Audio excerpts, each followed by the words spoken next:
Hi again, this is Explained by Ujam. My name is Jan and today I'll help you avoid 5 of the most common mixing mistakes in your tracks.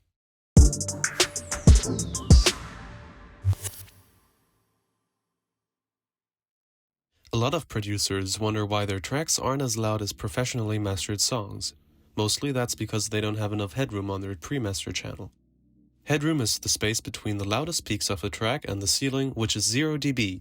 Peaks above the ceiling start to distort and clip. Having enough headroom is key. Before you limit your track, a good rule of thumb is that there shouldn't be any peaks above -6 dB.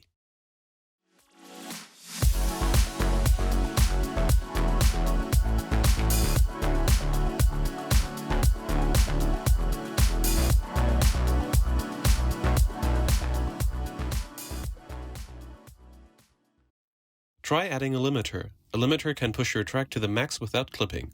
You want to add as much gain as possible before compressing the signal in order to keep it below 0 dB and undistorted.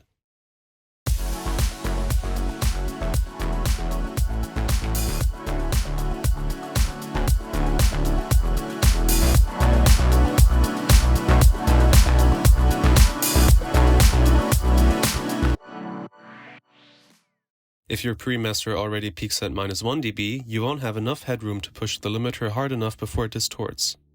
The result, your track is much quieter than any song on Spotify. Artificial stereo wideners are a very tempting tool in modern music production. Using them moderately can be quite helpful. However, many beginners overuse them, which messes up their whole mix. This is because wideners change the phase relationship of your sounds. Believe me, this is something you really don't want.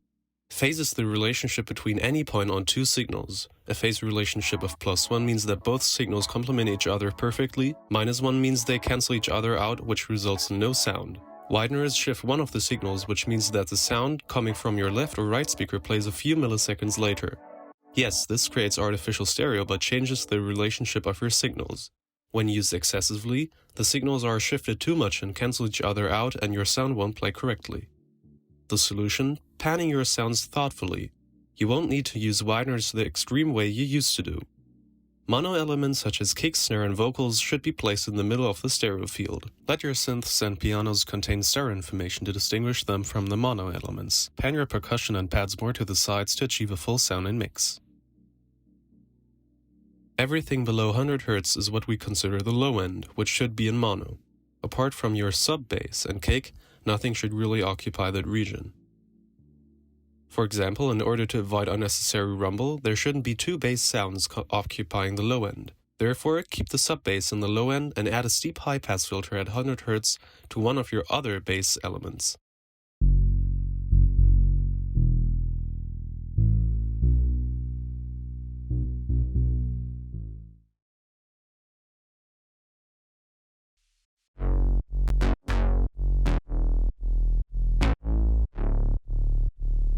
Now you have achieved a clean bass channel without one element interrupting the other. Most producers just throw delay and reverb onto their sounds without actually thinking about where the element should sit in their mix. Often the reverb is too loud and covers other important sounds. The solution? Parallel processing. Here are the signals being duplicated within the channel, where one is kept untouched and effects are only added to the duplicated signal. Create a second chain on your channel. Keep one change completely dry and add your reverb to the new chain. Set it to 100%. Now adjust the volume of your wet chain and that's already it. Now you're able to control the reverb of the element, and therefore its depth, while maintaining the original sound.